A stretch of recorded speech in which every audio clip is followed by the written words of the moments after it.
Welcome to Flat Earth Debate, Uncut and After Show.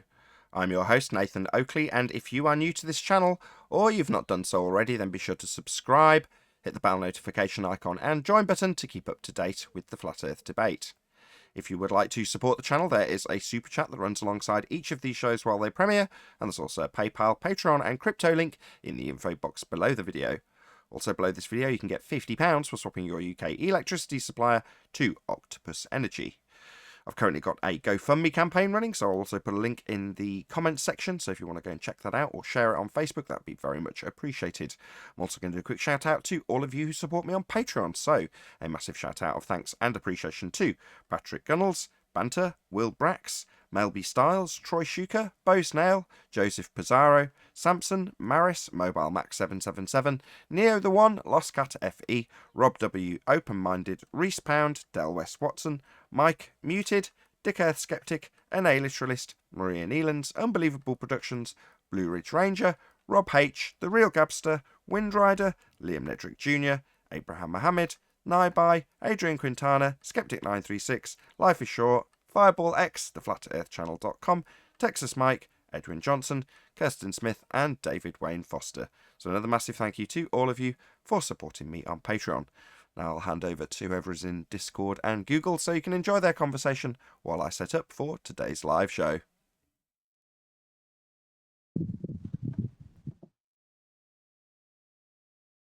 Hello, 10th man. Hello, Nathan. How are you? Very well. Back on my iPad. Jolly good, jolly good.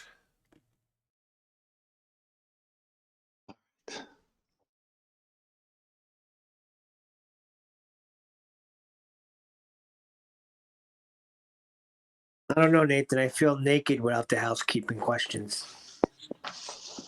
Oh, we only didn't do them one day. I know.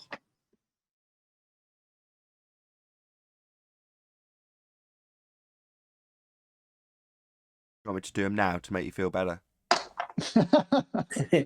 No. But you know about, what was it, maybe 7 months ago, there was rufflings that the housekeeping questions should stop and this, that, and the other thing. I was like, no. Until they're answered, they continue. They'll stop when they answer them. Yeah. Right.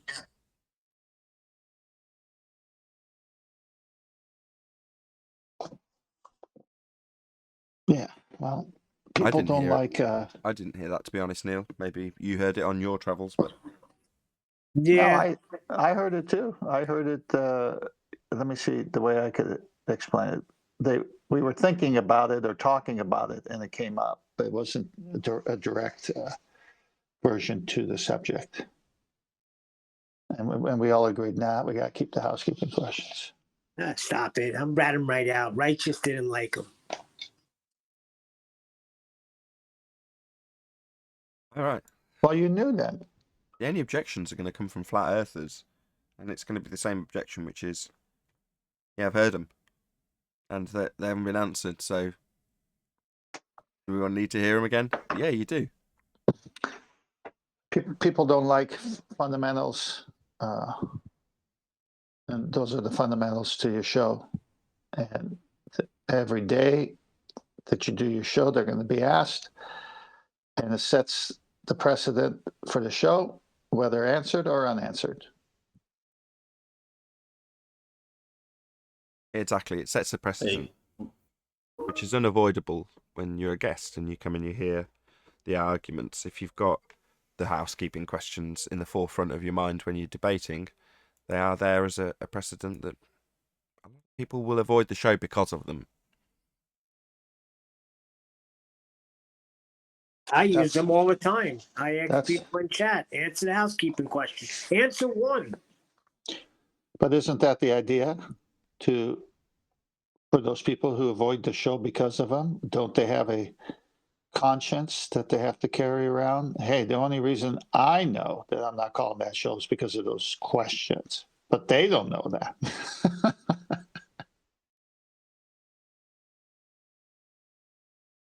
The bottom line is, if there was a great retort to them, they'd have delivered it ages ago.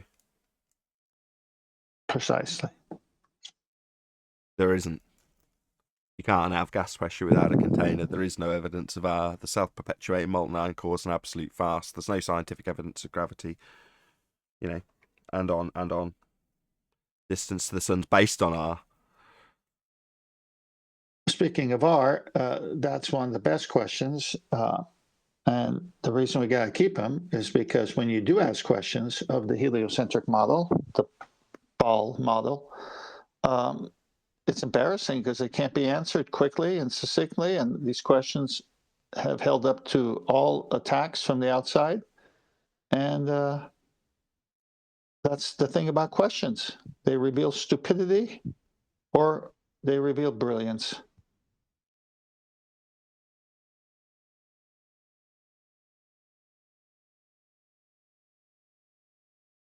And it's broad as well, there's various entry-level questions in there. Distance to the sun, you might perceive as an entry-level question if you were a newbie. Well, I know how far the sun is. Oh, yeah.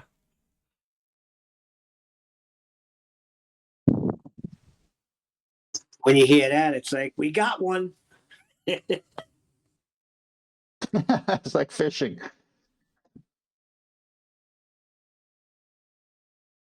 Good morning, guys. Good Morning. morning. I like to use the housekeeping questions when these guys are in the after show talking about the space program and all these other fantasies. I like to bring them up, so they are useful. Also, congrats on 20,000 subscribers. Thank you very I much. missed the show yesterday. How you You're up there with doing? Russian bids and BTIC now. That's awesome. Say that again. You're up there with Russian bids and BTIC as far as number of subscribers. Yeah, Must not feel, really. Russian Vids has been like a 100k channel at certain stages, but it periodically gets shut down and then has to start again. Yep. So perception might be that I'm the same size as Russian Vids. I'm not.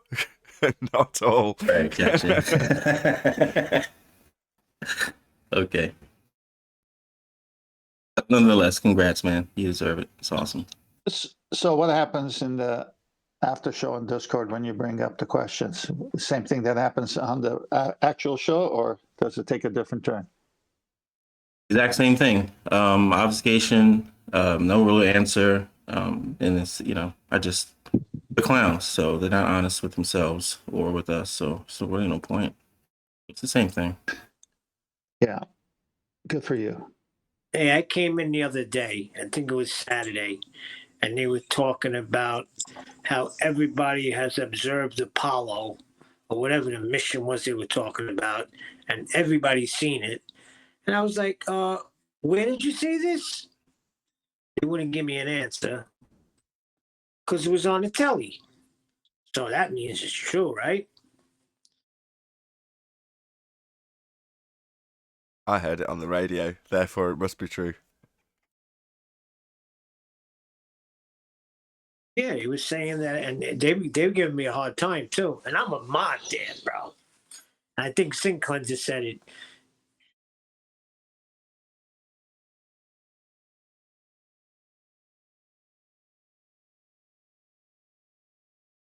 He's not answering.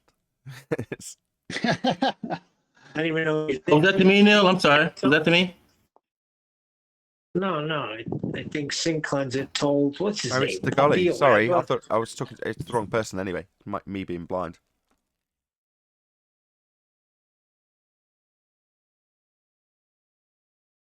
Sorry, Neil. The guy's name was Puppy something, and he was telling me to shut up. You've never heard that before.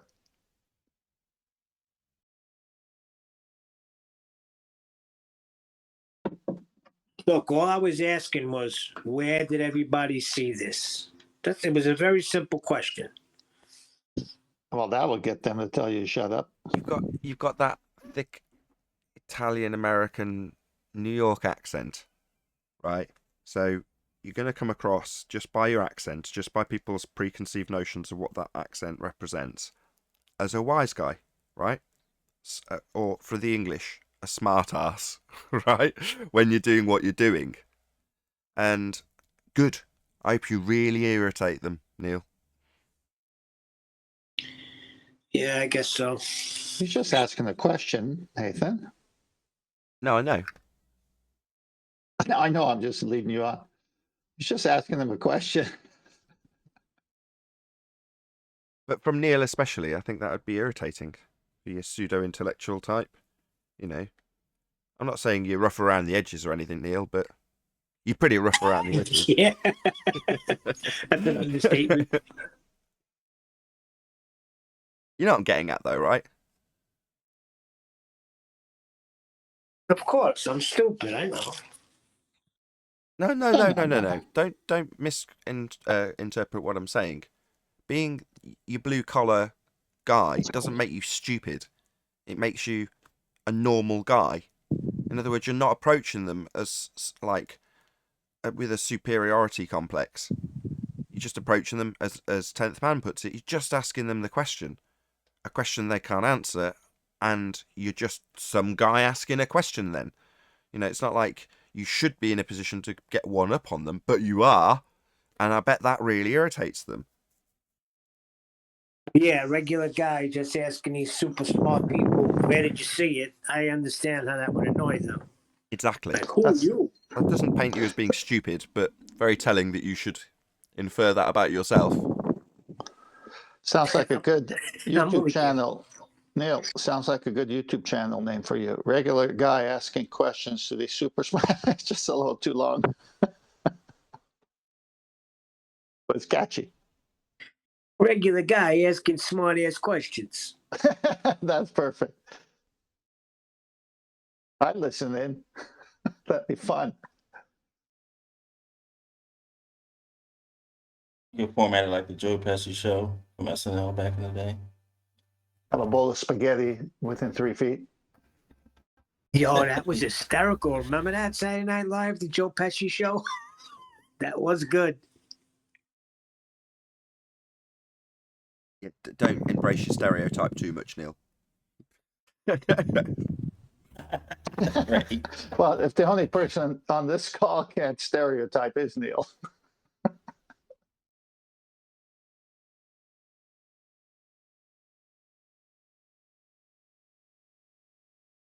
Isn't that true, though? People, initial biases kick in due to years of programming.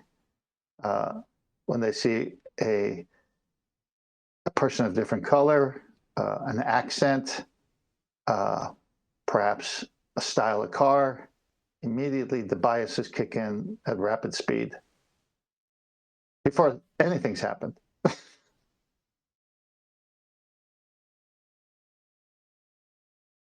Yeah. I learned a lot just being on this show. Actually, even just listening before I joined in, I would be a faithful listener. And I learned a lot. Show about physics. You're going to learn something. That's why I like it.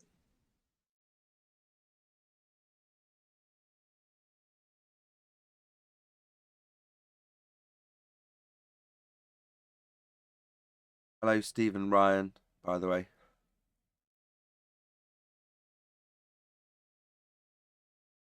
Hello, Nathan. Oh, it's good to have you guys. Good to be here. Greetings. So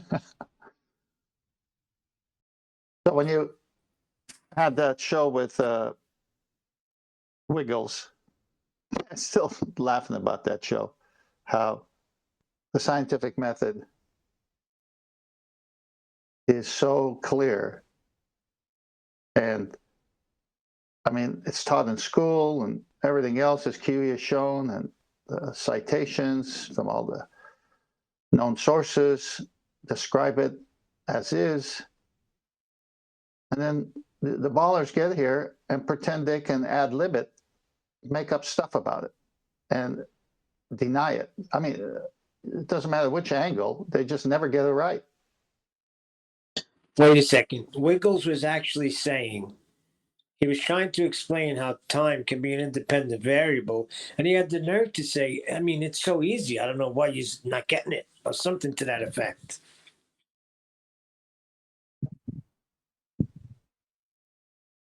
Right. And then when Nathan, and others asked questions, how could that be? And when Tommy came on, it got hilarious because Tommy used to be on that side of the argument at one time.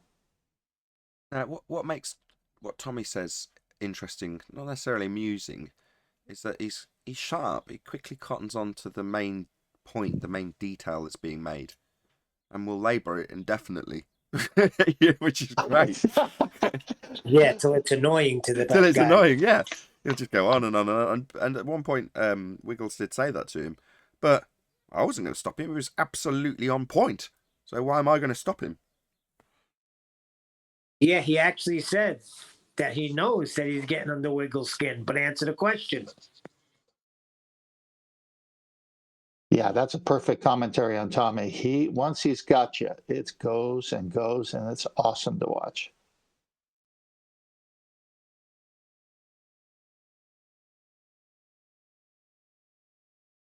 All they have Nathan, to I remember that show when Tommy was on. I was listening on YouTube when he was attacking you, and oh my god, it was so annoying. Even then, when he was a baller. But I remember that show. like father of a stolen child, that's a very valuable asset because he'll pepper what he says with context of how he perceived things back when he was a baller. And he'll say things like, I just descended it into personal attacks. Now, that kind of acknowledgement might only be, for him, a small acknowledgement. But for the audience, they hear him disclaiming the parts of the argument that he had to descend to personal attacks on, and that's his justification. He couldn't attack the argument. Now, you'll never get that out of an actual baller. I mean, it's surprising that someone like Tommy, or anybody else for that matter, would actually change. In other words, just because you've realised the nature of your reality isn't as you've been told, doesn't mean you change in personality. But there we go. In that instance, Tommy, for whatever reason, seems to have become a little bit more honest and open about his nature, which apparently must have changed because he's detailing the change in a different way to John. You gave Wiggles 3 solid bullet points about independent variable. You said it's the assumed cause of the effect. It has to be real, and it can be manipulated by the researcher. And that just flew over his head. If there's ever an opportunity, I'd like to hear a discussion between Tommy and John, who's just arrived. Hey, John. Because little snippets like Tommy detailing how he had to descend into Adhom, that would be an interesting discussion to hear how, people who are currently detailing their transition, because it's fairly recent to them, how they might perceive, I don't know, social aspects of this subject matter differently now. But I'd be interested to hear that conversation if Tommy's ever around and you are around at the same time, John. Oh yeah, it's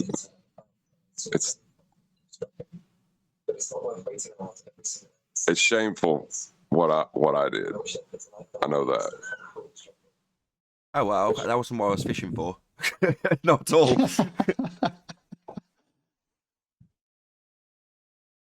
But that's why I'm here. I figured, I spent 3 years being a moron. I could spend 3 years,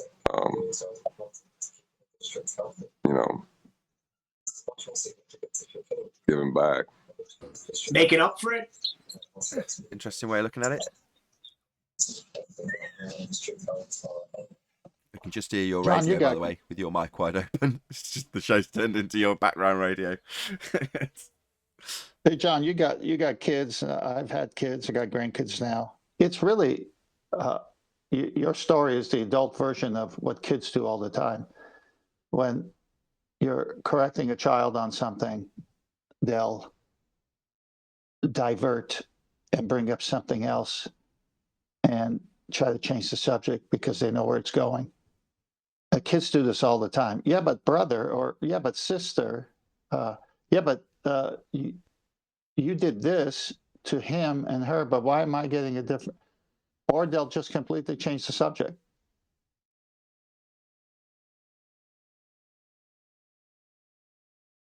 Yeah, yeah, that's a lot of it's just a mental defense, I guess. I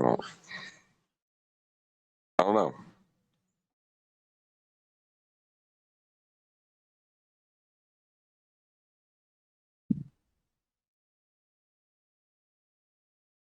But one of the biggest problems I had in coming to this subject was accepting that the people I spoke to actually had an intelligence of their own.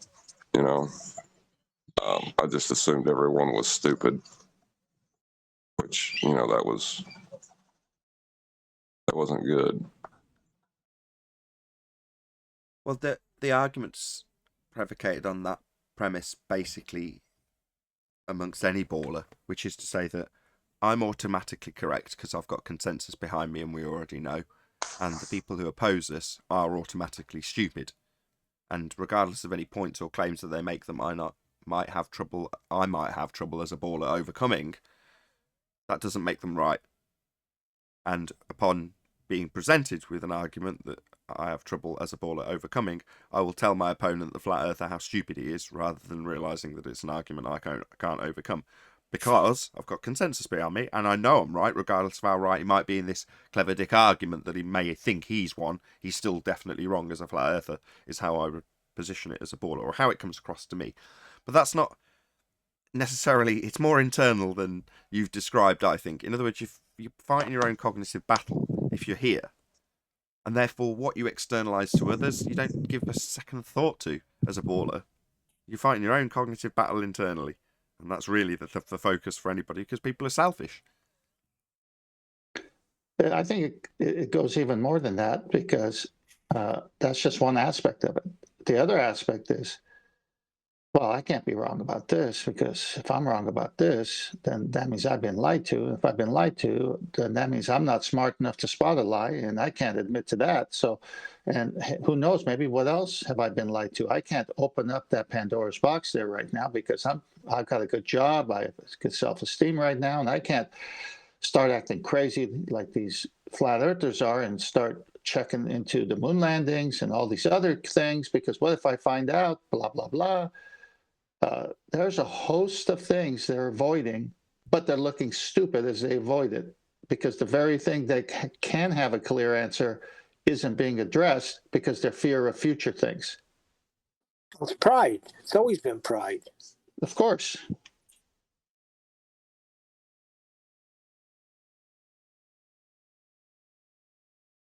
I have it when I'm coaching athletes. They have a certain way of doing things. They're stuck. They want to do whatever sport they're doing better. Somehow they hear about me. I get with them. I ask them what's going on. I say, how long has that been there? How long have you been doing it that way? They say, XX, Y. And I say, okay, well, how much of a desire do you have to change it? Oh, well, that's why you're here. I said, all right, well, it's only going to happen if you die to everything you've ever done. Have you tried that? Have you tried not having an opinion? Have you tried listening to someone who's watching you instead of you taking what a coach says and reinterpreting it and changing it? And so the hardest thing with an athlete is when they're crying out for help, they don't get out of their own way.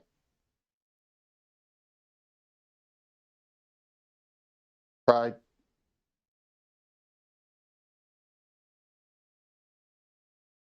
Pride comes before a fall.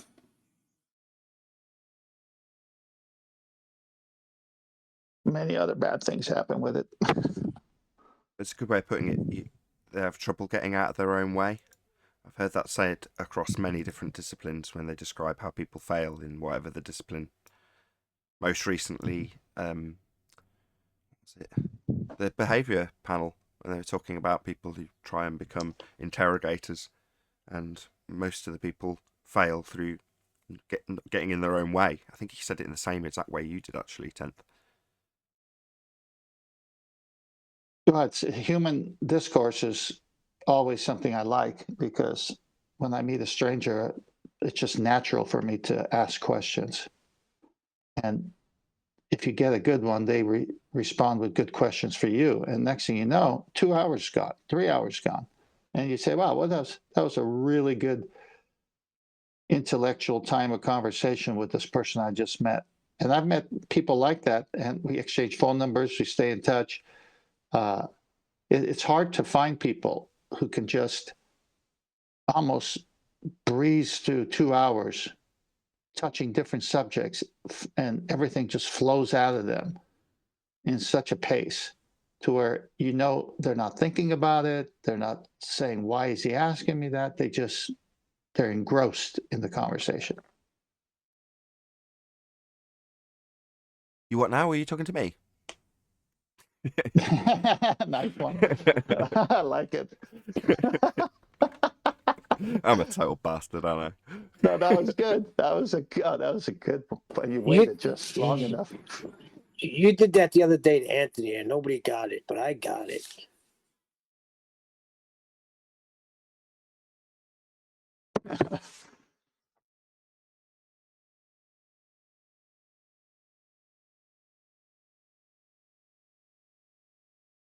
Not quite starting yet. Let's take a few people off. Yeah, well, Discord. you're the one with the punchline.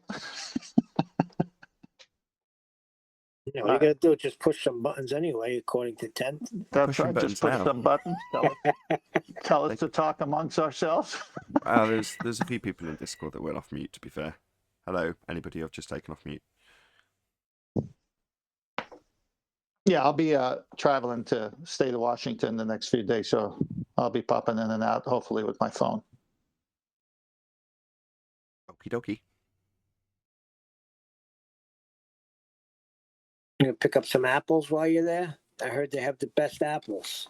Someone told me the core was there. Speaking of core, let's see if we can rattle our way through housekeeping in like the first 5 to 10 minutes of the show. All right.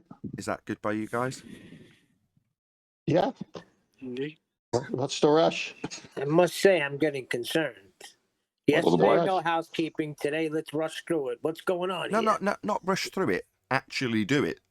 If it takes a bit longer than that, that's absolutely fine. But I'm just saying, number one, I don't want one housekeeping question to take 50 minutes. And number two, I don't want to not cover all of them. That's all I'm saying.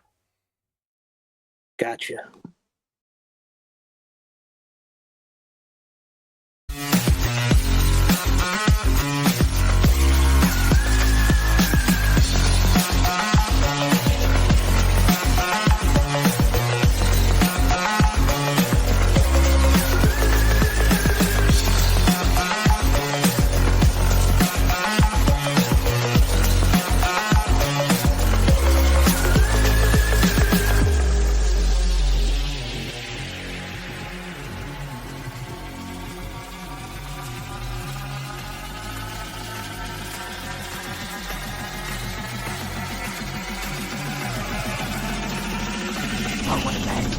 What a lovely day! Welcome to Flat Earth Debate Live.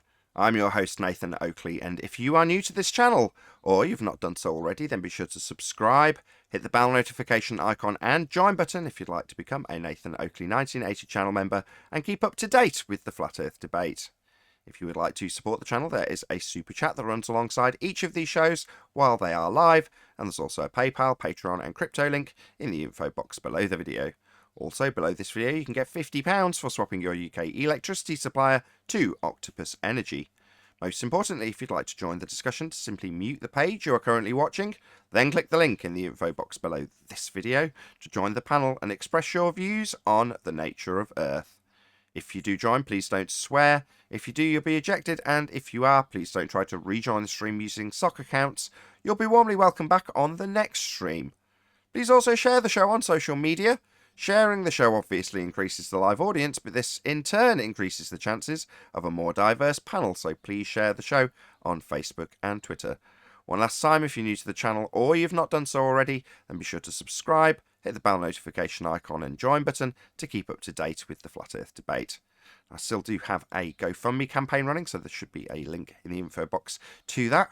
We are joined by 10th Man, father of a stolen child, Neil, and a whole bunch of people in Discord. So welcome, one and all. Greetings. Hey, good morning. Yo. Stole Chocolate's intro. Yo-yo. Yo-yo. any evidence of a physical geometric sphere edge, that's a horizon, formerly known as Earth curve? No evidence. Next question. In the pre-show, I prefaced this intro by saying, look, let's make sure we get through the housekeeping question. I didn't quite expect it to be this concise, but that's no bad thing. So no Earth curve then. So fundamentally, Earth not a sphere, debunked. Definitely no evidence of the geometric sphere edge horizon formerly known as Earth curve. Excellent. Moving on. Any evidence of axial rotation of the Earth-based variety? Not of the Earth-based variety. 15 degrees an hour movement is of the luminary, not the Earth moving. Pretty simple. Go up in the helicopter. The Earth should move underneath you if the Earth is moving. It's not. Next question. Indeed, Earth would be rotating underneath if we were to observe this Coriolis deviation at 15 degrees an hour, as a consequence of Earth turning beneath stuff not attached. Well, they'll just say Earth and atmosphere travel as one. No drift then. Gas. So no 15 degrees an hour drift then. No proof we're spinning. No Coriolis effect then, Neil.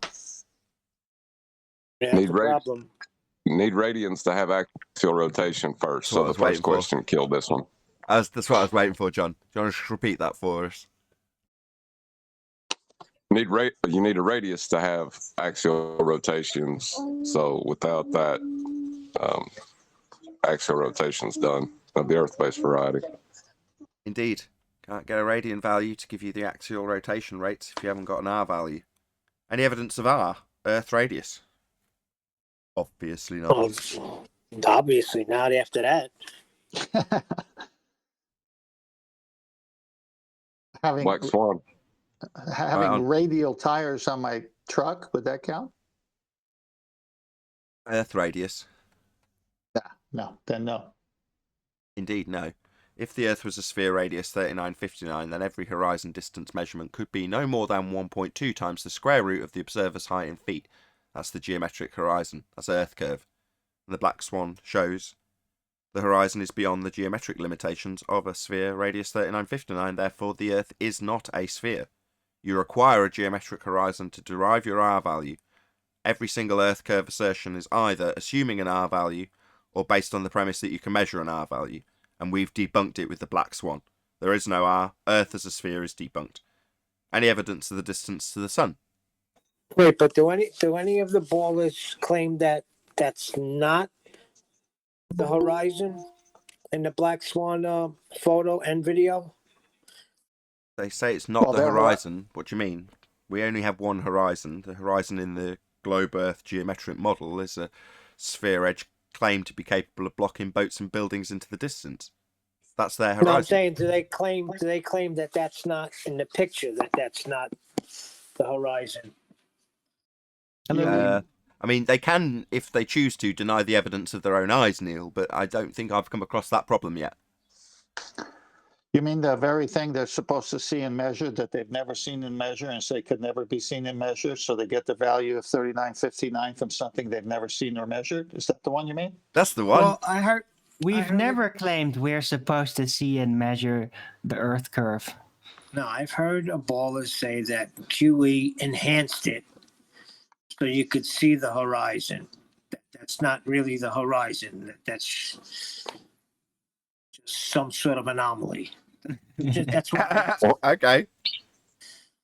I mean, like I say, if you want to deny the evidence of your own eyes on the globe side in regards to where the sky appears to meet the sea in that image, then that's fine also. Now, you can believe your own eyes as a baller if you just realize that the curve function collapses upon measurement and observation. Any evidence of a self-perpetuating molten iron core at the centre of a presupposed spherical Earth? Not real, not even in Washington, where all the apples are. Need a sphere for that. Molten iron, you mean? What about this molten iron? Where was it sampled? It wasn't. Why did they make it up? Why did they create a molten iron core? Probably to justify the magnetic fields that we have.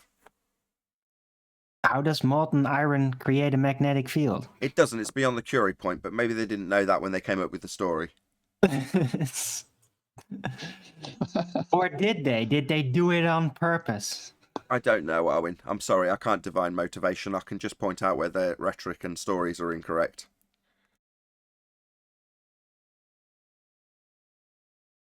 Any scientific evidence of gravity? What is gravity? The bending of a conceptual medium which Perfect. causes mysteriously, it cannot be scientifically proven, but it causes the Wrong. emergent force. Owen, you keep getting this the wrong way around. Right, I'll just say it once and then we'll move on because I don't want to drag this out. The current rhetoric of Einsteinian bending pseudo-force space, that is gravity, is caused by the uneven distribution of mass. The effect is gravity. The claim cause in pseudo-Riemannian force space, that's length, breadth, depth, and time, in mathematical descriptive terms, is the uneven distribution mass in pseudo-force space, causing the bending of space-time. So it's an effect, not a cause. You do that every time, are we? Yes, but what is relative density caused by then? That's relative density, not gravity. Moving on. Any single viable hypothesis from any of the fields of astronomy, cosmology, or astrophysics? No, Not yet. What they do cannot go through the scientific method fully. If we don't live on a sphere, they're not doing science. Even if we did live on a sphere, the assertion's not a scientific claim. It's not a cause and effect relationship. I saw a few commenters saying, QE said that the question of whether or not the Earth's flat's not a scientific question. Hey, get him. I'm like, yeah, that's right, it isn't. What is question, right? It's not cause and effect that you're trying to establish. So, no, beyond the remit of science, absolutely correct. But they're holding it up like he said something wrong, which I thought was quite amusing. Well, that's an interesting two words, cause, effect. So if you want to know the cause and effect, what do we have in place currently that could rigorously pinpoint the actual cause, since there's many other factors as to what an event could be caused by? What do we have in place? What's it called? Scientific method. It's the natural world, right? Something real. Physics. How How can does they fight science that? answer what is questions? No, it's designed to establish the cause of an effect through systematic experimentation based on hypothesis. That's what natural science deals with. Phenomena. Well, Earth being flat, that aspect of the obvious and observable nature of our reality is an aspect of our reality. An aspect isn't a phenomena. Yeah, it's like a what is question. Yeah, and unless that what is question is what is the cause of that effect, it's outside the remit of science. Sure, but how does science answer what is questions? As I Ain't just it? said, unless the question's what is causing that, and it's a natural phenomena, i.e. not a man-made device that you're studying.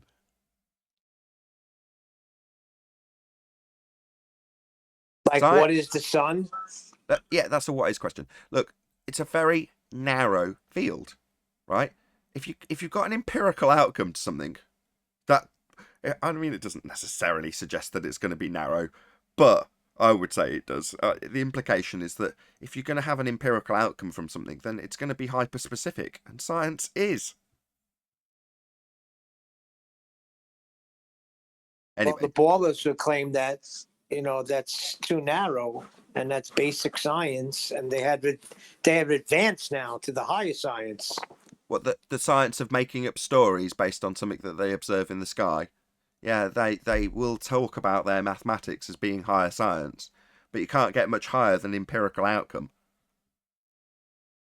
Isn't that correlation versus causation? When you establish empirically the cause of an effect, that's science, right? Empirical. Look it up. Look what empirical means. And then tell me that there's a higher science when you come up with a just so story for a light in the sky. It's absurd. Well, they have to have a higher science, Nathan, because they can't answer the question of how you can have gas pressure without it being contained. Perfect timing. How can you have gas pressure without a container? Any evidence thereof? No, you can only make it up. And that's why they haven't answered this question, which is a very basic question. All you got to do is show us how gas pressure could exist without the container. But they can't even do that. Well, I was arguing with a ball and was saying, look, I understand that, but it has to be something because we have space. That was his answer to me. When you suggest that you have space, therefore second law of thermodynamics doesn't apply, it's a begging the question fallacy. So often I will ask fundamentalist religious zealots, beyond your fundamentalist religious zealot belief that the sky is a vacuum, how can you have gas pressure without a container? Because the natural instinct of a fundamentalist globe-believing fundy, it's a bit redundant, is to beg the question of the sky vacuum and then tell us that obviously the second law of thermodynamics doesn't apply because the gas isn't filling my presupposition that the sky is a vacuum. Well, that's a begging the question fallacy, to assume that you've got a sky vacuum and therefore not require a justification for its violation of that particular law. That would be an entropy increase, or standard gas law. The volume that you would calculate it with would be the volume of space the gas has to fill. And if the sky was a vacuum, that would be an availability of volume for the gas we breathe to fill. And fill it must. That's what gas does. It expands in all directions. So the gas we're breathing, which is at pressure, would fill the sky vacuum. Now their response is often to say, well, we have a gas pressure gradient, which is merely a delta of the original question and assertion when you've got a sky vacuum belief. How can you have gas pressure in the first instance without a container? And they would say, well, a delta of gas pressure gradient is something we experience. It's like, well, how did you achieve the gas pressure in the first place without containment? And the answer is you can't. It stands directly in violation of several natural laws. Without the container, there can be no pressure. Therefore, if the sky was a vacuum, as asserted in the heliocentric rhetoric, then the gas we breathe would fill the space. Outer space, claimed to be a vacuum, is fake.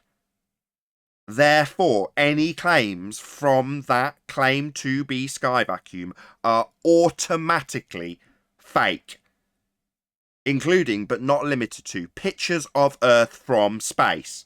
The region is fake, second law of thermodynamics violation. Therefore, the pictures claimed to have come from the fake region are also fake. Orbits in a sky vacuum, which is also a begging the question fallacy, which I won't detail now, is claimed to take place in a fake place called space. Therefore, automatically fake. Same goes for satellites. All debunked by the second law of thermodynamics and several other laws of nature, descriptions of how things occur always. Standard gas law, Boyle's law, Avogadro's law. These are all violated by the assertion that we have a sky vacuum. We don't. And any stage performance that comes from that region is also fake, including the ISS, taking place on a stage on Earth, on high wire, not in a second law of thermodynamics violation sky vacuum. Orbital mechanics also relies on R. So, yeah, that's not happening either. Indeed, it's a begging the question fallacy. I've always said this and known this without having the black swan as an argument that you need to utilise to debunk it in one stroke. You can't have orbital mechanics without an assumption of the R value, and we've debunked it with the black swan. But orbits is always going to be a begging the question fallacy to begin with. Nice that we can debunk it with one breath. We debunked R. Bye-bye orbital mechanics. Bye-bye globe Earth. Well, that leads to the question then, are we a closed or open system? Closed. We have gas pressure. True. We might be isolated. There are no isolated systems in nature. No, I was saying nature itself may be an isolated system. No, I doubt it. the isolated system is something that men have conjured to describe natural laws in a more simplistic way, so that mere mortals like ourselves can A, describe them to others, and B, understand them in a simplistic way. But we have conjured the idea, the notion of an isolated system. There is no such beast.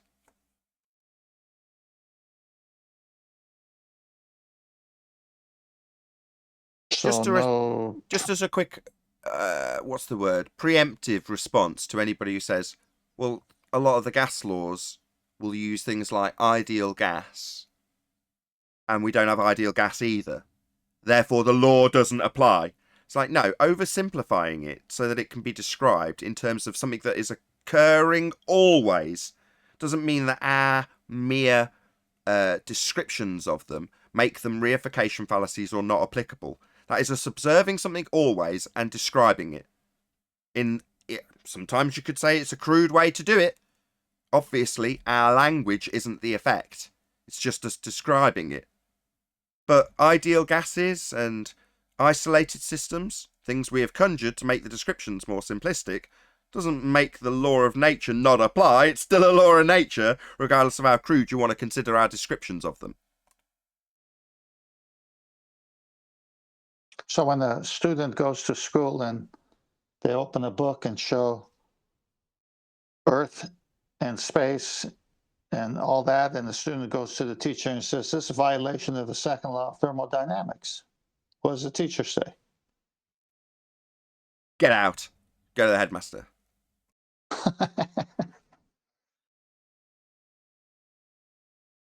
I don't know, to be honest. I think in a comprehensive situation, that's not what you're supposed to do. So it'd probably get you in trouble, not because of your or the validity of the question being asked, but more that you're not supposed to do that in a comprehensive setting. You're supposed to listen, regurgitate. That's it.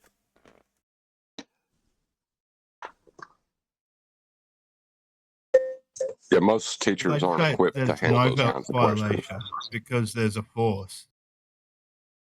Right. No, but most Nathan's teachers right. are equipped to He's handle pointing out. questions and something about a force, and then I'll be interrupting the summary of both. Who wants to go first, Rams or John? I was just saying that they'd probably respond by saying that it's not a second law violation because there's a force that's keeping the gases here, for instance. Yeah, gravity's not a force, but yes, that is quite likely what they will say. Automatically assume 160 are out of date rhetoric about mass attracting mass is something that will cause gas, which is created at ground level, making its way up to actually be going down, go boom boom from gas factories in the sky that don't exist. Yes. Go ahead, John. I was going to say that most teachers aren't equipped to handle that question. I don't think anybody that believes that they're on a globe is equipped to handle that question. Well, the globe stands in violation of that question, because that question is regards to the second law of thermodynamics violation, sky vacuum, and how an entropy increase would leave us all with no gas to breathe. So not equipped, no, the model fails miserably because the sky vacuum would leave us all dead. So, John, what you're saying is that they're only there to indoctrinate. But they've been indoctrinated that they're not doing it intentionally, I wouldn't think. They're just teaching what they believe. Following the syllabus. But it's a storytelling tradition, right? It's not about figuring it out. No, it's about telling the story exactly as is. Don't get in the way of the story. Correct. That's what Nathan described even. That's what it is. Exactly, Arwen. Well summarized. Critical thinking is excluded, including from the teacher, because they've already been conditioned that you're not supposed to do that. You're just supposed to tell the story. Yeah, kids aren't getting they're just doing their job, aren't they? In a comprehensive setting. They're not getting a logic-based education. They're getting a comprehensive-based education. Most people get that education.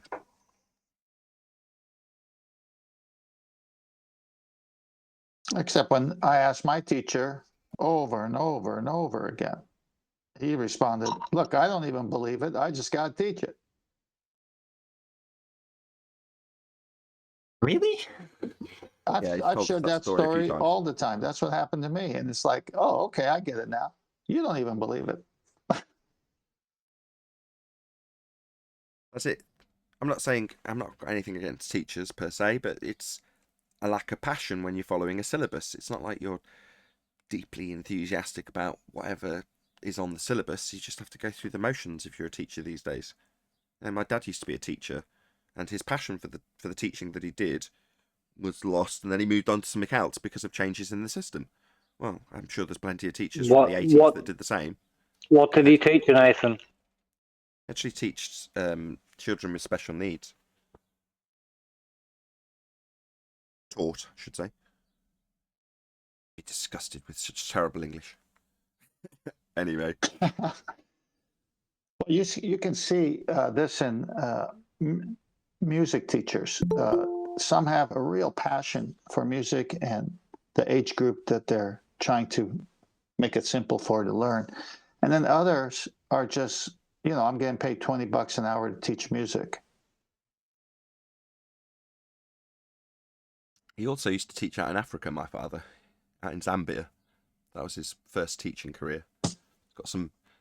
I'm not sure if I told you this story before. I don't know if it came up once, but it's totally off topic, but just an interesting story my father told me when I was very young about some nuns that were also there in the school setting. And he was out one day by a waterfall. I can't remember the name of I think it was Victoria Falls. If that's in Zambia, that's the falls. Massive, massive waterfall. Anyway, the name of the waterfall's not that important, other than the dog went in the river just at the top of the waterfall, and the nun ran after the dog to try and get it before it went over the falls. So my dad had to wrestle with the nun to stop her trying to rescue the dog and also going over the falls. So he had to wrestle this nun to the ground as she watched the dog go over the falls and die, obviously. But rather than the nun dying, he stopped her and, it's like, no, you can't rescue the dog. That's it. The dog's gone. That's it. And he had to wrestle her to the floor. And I just thought it was an interesting sight. My dad wrestling with a nun watching a dog going over a waterfall. Anyway, totally off topic, but an interesting story from when my dad was a Zambian teacher. There you go. I can get it. Go ahead. I was going to say I can get it back on topic, because that whole assertion of gravity keeping the gas here, the M1, the center of M1 being drawn to the center of M2 is also debunked by the Black Swan. Yes, because the centre of mass, in terms of the assertion that it would be pulling it to the centre of the Earth, would be one of those masses that's debunked by the Black Swan and the radius value that they insert into that mathematics. Yeah, you're on fire this week. I love it. Indeed. I was just going to say what's black and white and red all over. We'll have none of that, Neil. Penguin in a blender? No, a nun falling down the stairs. I was going to say a black swan beating the crap out of the globe. Ain't gonna happen. What's going to happen?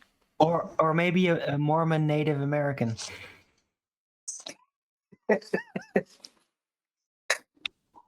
I'm glad you got that one, Neil.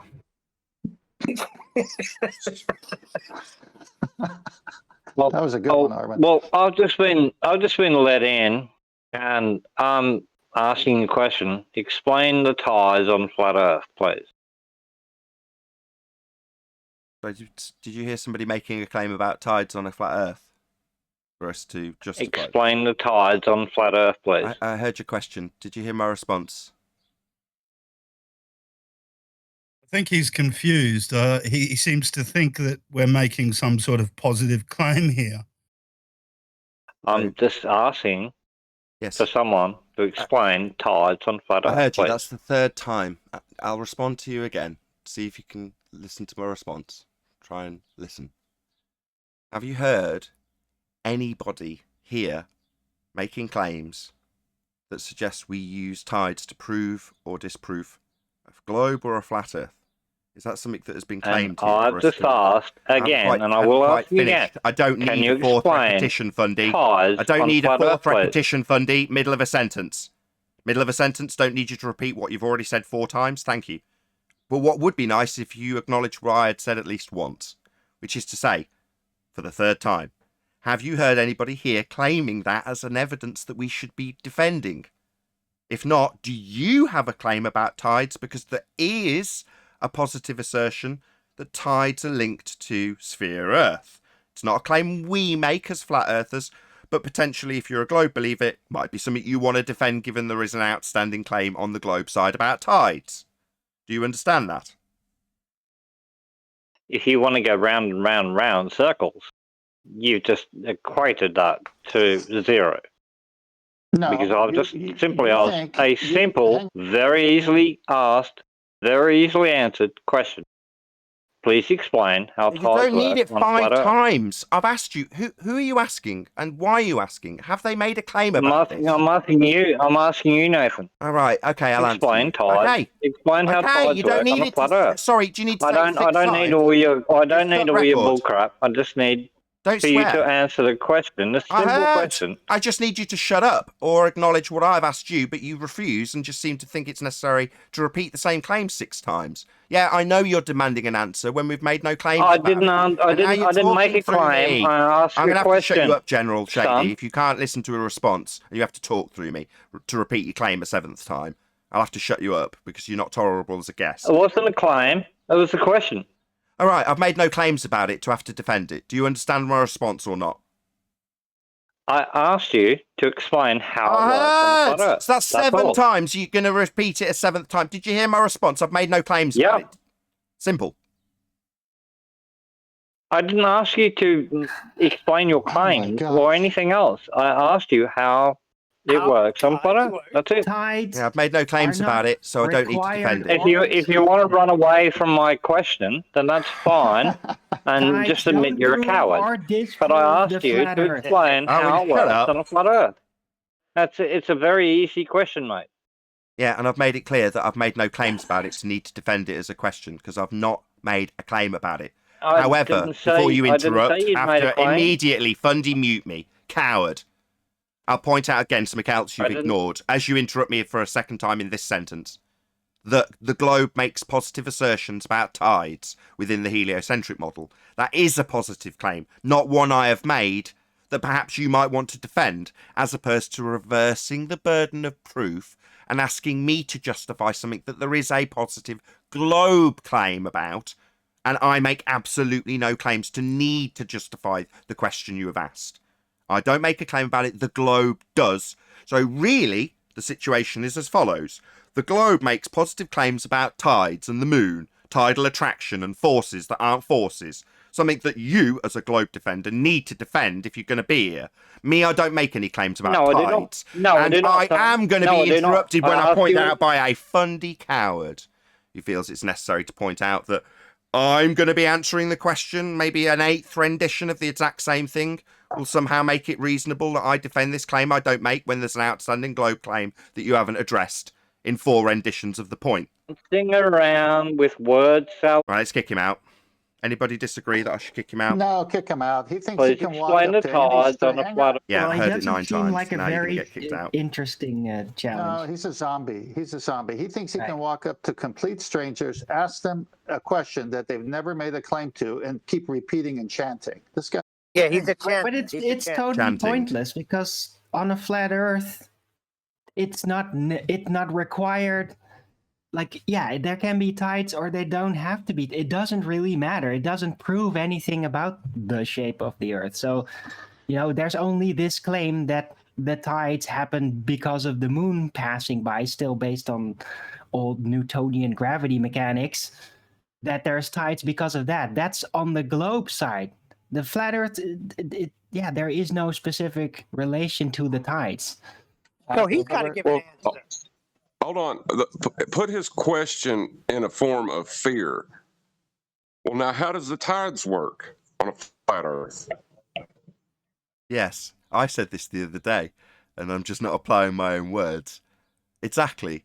You can spin most anything that they ask you in terms of their actual cognition, in this case, fear of the outcome. Well, currently he's got an explanation for how the tides work on a globe, something he'd rather chant and Fundy mute me pointing out. He has a positive claim about it, has obviously stumbled upon this subject, and now desperately needs answers from us about how they work on a flat Earth. Well, I haven't made any claims about it. Maybe go out and find out how it works on a flat Earth if that's something that interests you. I'm not making any claims about it to need defending it. Something I pointed out to him about 5 times, only to be met with the rendition of, you need to prove it on a flat Earth. No, I do not. I'll give you, ladies and gentlemen of the audience, a nice little story about what I do in the chat when this comes up. I ask my opponent to justify premature sycamore pollination in the north of England on a sphere. Now, ordinarily, most people say, I don't know what you're talking about. Why would I go and know this and know how to argue it and know how to defend it? I don't know what you're talking about. And I'm like, go away and prove it on a sphere, or else the Earth's flat. I win and you're a coward, like this guy did. Now, making up something that, in this instance, doesn't exist will lead some fundies, like Bobby Stokes, to say, it does prove that the Earth's a sphere. Here's a Google search on pollination. And you go, oh yeah. Well, given that I made up premature sycamore pollination in the north of England on a sphere, I'm pretty sure it's not proving a damn thing. It's just my way of highlighting how a burden of proof reversal fallacy works. That is to say, charge your opponent with something that they haven't claimed and to give evidence for it. Like, I haven't made that as a claim. Why would I defend it? Well, because he's got an outstanding claim about it, hasn't he? He's got Moon pulling the tides in his heliocentric model, an outstanding positive assertion with absolutely no justifiable proof to back it. It also doesn't work in Einsteinian field equations. Big problems for the sphere Earth claim of tides. Me, I don't claim anything about it, but I'm going to be charged with it 9 times by a chanting wanker? No, we will just shut you down as you call me a coward when I point out and you ignore that I've made a claim about it. But the Globe does, and they can't defend that claim. So best to put the burden onto me, my friend? No. But we obviously can now deduce your fear about this problem for the Globe, not my problem. Hey, Nathan, didn't we cover this in the pre-show? We talked about how they avoid the housekeeping questions that were just read, outstanding, ready to be answered if we live on a sphere, real easy if we live on a sphere. And what do? They come in with something that has nothing to do with anything we've said because they don't want to hear those same housekeeping questions. Well, even if we try and keep it on the subject that he's asking about. So we point out that there's an outstanding positive assertion in terms of tidal locking with the moon. Okay, that's not a claim I've made, though. Why are we discussing tides at all? Well, because there's an outstanding positive globe claim in that regard, which I'm suddenly being demanded to defend on a flat Earth. No. Well, like you said, it's their claim. I mean, the seas do rise to explain their claim. Yes, we do have tides. Hold on, Rams, go ahead. The seas do rise in cycles. I mean, we can accept that, right? So, I mean, really, to answer him, it would be to say, we don't know, right? I don't know. I'm more than happy to declare that I don't know what causes phenomenon tides. Described as tides. But I'm not claiming to. So, no, I don't know what causes tides. But he'll take that as some sort of win. Well, I've got an explanation for it with the heliocentric model, therefore I win. You haven't got an explanation, I have, so it becomes a false dichotomy. Well, I'm not going to allow that. Yeah, for you, I'll say I don't know, because I don't know. But I don't need to. I'm not making any claims about it. The globe is, however, making claims about tides. It struck me as one of two things, that last chap. Either coming in, wanting one of us to build a straw man for him to knock down, or probably more the latter, that he's come across tides, realises the issues that are in his model, and hence his question, please give me something else because mine don't work. Is there something else to consider? Can I disprove your model just to keep clinging on to mine? But it's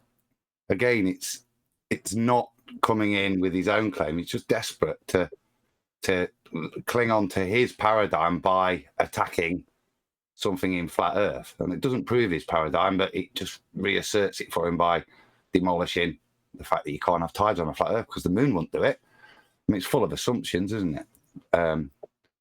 Desperation, but that's how it seems to me that we're coming in now. As Tanf was saying, we're not going to attack the housekeeping questions. We can't. So we'll straw man or what we witnessed there. I don't know what that was. But there are tides on a flat Earth. Yeah, there are tides on a flat Earth, but that aspect of the nature of our plane isn't anything to do with tides. Yes, we experience tides. Do we have any cause for tides? No. It's certainly open to the remit of science. It's a phenomena we observe. Yeah, we could all science it. Am I interested in sciencing the cause of tides? No. No, I hold no interest in doing that, nor do I have any interest really in figuring out why sycamore pollination occurs. It doesn't occur prematurely in the north of England, and that's nothing to do with the sphere, but I can definitely use that as an example of how I can charge my opponent on the globe side to justify it. Right? No, because they presumably have no interest in sycamore pollination in any way, shape or form, or make any claims about it. Therefore, why would they need to defend it? Well, they don't. Like, I don't need to defend tides. I'm not making any claims about them. But as you said, that's a gravity assertion anyway. Well, that's the point, Neil. If he'd come in and was taking his Bohr model, which does make claims with regards to the moon and tides, and wanted to discuss that, we could do that. We could take that apart, frankly, couldn't we? But that's not what he's done. He didn't want that.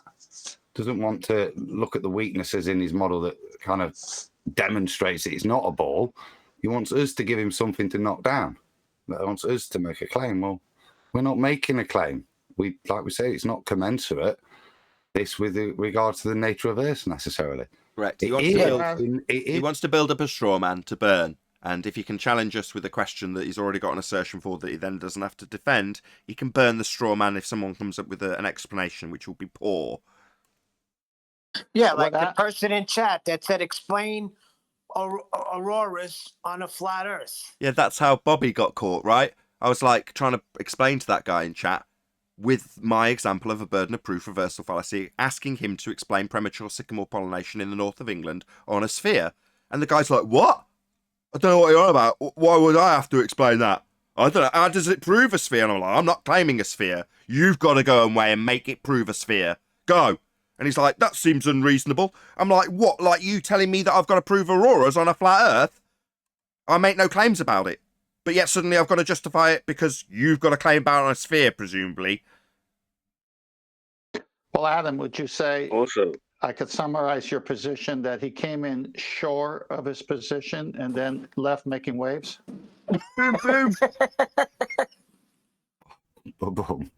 I think also the problem here is that he was looking for people to explain his world to him. I found that a lot, that people, I think you guys discussed it earlier in the conversation. We guys talked about comprehensive teaching versus critical teaching, is that they're looking for answers. So they want somebody to explain their world for them. So they come in here with those type of questions. Yes, a very, very good parallel, truth be told. Yeah, exactly. If you've been raised in a comprehensive setting and you've just gone along with it, you've gone for the ride, you've regurgitated what they've told you on the book, and you've written it back down on an exam paper and done well, then that's something that's going to hardwire as that's the way it's done. You need to be told so you can repeat it to others at a later date. So, when you lose part of that, or something's being questioned, or you found yourself questioning it for whatever reason, you go through the motions and go, well, you need to tell me what is the equivalent, and because you're a stupid flat earther, I'm going to take apart what you tell me, because suddenly I've got reasoning that I didn't have before, and it goes against what I already hold as true. Therefore, my cognitive processing ability that I've just gained is going to go 100% in the direction of debunking you rather than questioning anything I hold as true already. In other words, they externalize this new ability to actually start questioning themselves. But they don't. They question us. It's like, I'm happy, mate. I don't care. If you recognise the aspect of your world that fails miserably, in the case of gravitational attraction causing tidal effects with a moon that can't even be calculated, with Einstein's field equations, bit complicated for a guy just asking me to explain tides on a flat Earth, I don't doubt. But that doesn't bother me. I don't care. Maybe you'll hold it as a win when I say I don't know how tides are caused on a flat Earth, nor do I care, nor do I claim anything about it. Well, I win! He'll get an extra hour's sleep for that, will he? Like I give a crap. Anyway, shout out to Godzilla37. There's the solar system, the galaxy, the universe, and none of it is larger than a glober's hubris. Okay. Fair enough. Godzilla37, thank you very much for the super chat. I'm just going to say that somebody mentioned it about worldview. And there is that. It's they come here seeking a new worldview. And then if we're unable to provide them a comprehensive just so story, it doesn't matter whether it's true or not. If we can't provide something that reassures them that everything's understood, really, then they're not prepared to even look at the faults in their model. They're happy to just go, well, they can't even provide a story, so I don't even have to look. Mine must be true because my story covers every angle. It's got a just so for any bit I want. Whereas these guys, they just go, I don't know. Well, that's what the person in chat was doing with Aurora's. He said, if you can't explain like any explanation I'm going back. is better than none. Well, it's it's trying to create a false dichotomy. So you say, well, if we've got two options, flat Earth with a crude explanation I've just pulled apart because I'm ace as a glober, and globe Earth, well, whichever fails is going to be the outcome. Therefore, flat Earth explanation isn't existence for the tides. Globe Earth explains the tides with lots of anomalies and lots of problems in terms of Einsteinian mechanics. But other than that, it's still got an explanation I can rattle off. Therefore, that one's true. So they just create their own little false dichotomy and then bury one of the options. They're looking for a new priesthood. I sometimes think that I swing two ways on that opinion. So they've come to us because they need answers and they want coherent answers because they need a new priesthood to follow. Sheep that need a new pen. Well, I've got no interest in being their shepherd. But the other type are just the type that want to burn the false dichotomy straw man. In other words, they're not looking for a new leader. They're looking for an explanation to burn so they can sleep better at night about their belief in the false dichotomy choice they've made in a globe Earth, working or not working. You know, regardless of how much you say my tides don't work on a globe Earth and the reasons why, you don't even have an explanation, therefore mine wins.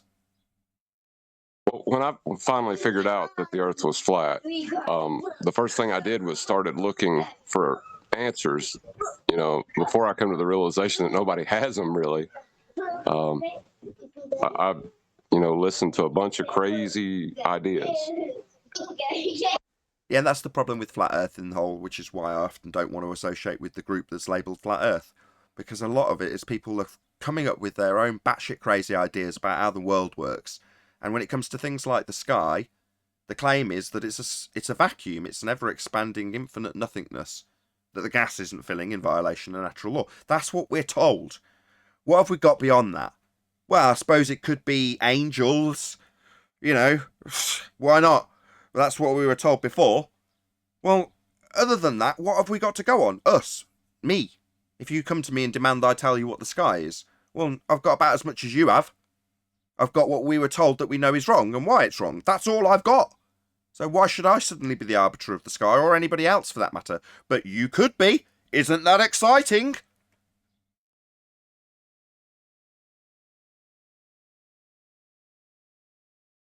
Yeah, really exciting. Freeing too. Yeah. That I think we were all guilty of when we first come into this. You want that comprehensive story. We want to build maps. We want to make this. We'll sort it out. It can't be that hard. That realization and that application of the critical thinking to the comprehensive knowledge you've been gifted in your question. It's not about replacing that. I think that's part of the acceptance is, as you say, Nathan, is going to the point of going, wow, isn't it wonderful? I don't know anything. And accepting that means you don't have to have a paradigm to realize that the bunkum you've been fed is false and to critically analyze it yourself. To your last point, Nathan, one of the things I've noticed recently around the flat Earth community, so to speak, is these theories about ether. It's a common thing I'm hearing talked about. And when I've criticized some of these flat earthers about it, I'm being labeled as a baller now and a fake flat earther for questioning them. That's Well, what sort is of ether? experience. That's the first question. Exactly. What is ether? I don't know. I'm asking them questions about this, and all they have is well, nothing really. Ether's flat earth dark matter. It's a place to put effects that you can't explain, and so you stick them and put it down to a medium, this, that, or the other, which you have drawn logically from other things like waves, sound waves, physical waves in mediums. You draw these things, you see similar things that you ascribe to a wave, and therefore you come to a conclusion that there must be, in this case, the conclusion there must be a medium that's having this effect that's then ascribed as ether. And they're then doing something that we criticized ballers for. Yeah. Yes. That's why I say it's out of dark matter. Well, listen, I've heard Batshit say ether, and that's how you astral project, through the ether. Okay, this is where we're getting at now. Right, so as you go, another thing that people have experienced and you can do. So that effect, again, is ascribed to what? What evidence do we have of the ether other than the effect that we want to put it into this magic medium? Yep, observe and declare. Then understand it. Observe and declare. That's basically what it is. Make up a story. Decry science. Don't establish cause and effect. Create an entire medium. Doesn't matter if it's ether or pseudo force space. Creating mediums for things that you don't have an explanation for to take place in so that you can explain them within that medium is sad, in my opinion. And the reason why we're on a spinning ball flying through a sky vacuum. Hey, wait a minute, don't mediums imply that they have physical characteristics? So if it's medium, so what is the physical characteristics of this medium? Well, they can't answer that question. There isn't any. They're describing the lack of its physicality as its physical aspects. Describing something by what it doesn't have isn't describing what it is. You can't show me ether in the same way you can't show me space-time. Well, they call space-time a medium, right? They call that too. And even they also, I've heard them describe even fields are some form of medium too. And but are fields physical? Are they? What are they? I've heard that described too. It depends what kind of field. Magnetic field, electric field, same thing. Field with grass in it. Exactly. And most fields that I've heard them talk about is more of a mathematical description of something, it sounds like to me. So I'm hearing that a lot lately, mathematical descriptions. I've been hearing that from both sides of the argument. Yeah. Well, they want their space. The ether is where all these fields are. That all these fields happen within ether. Within Sounds the like ether. yeah to me. So the ether could be the physical world.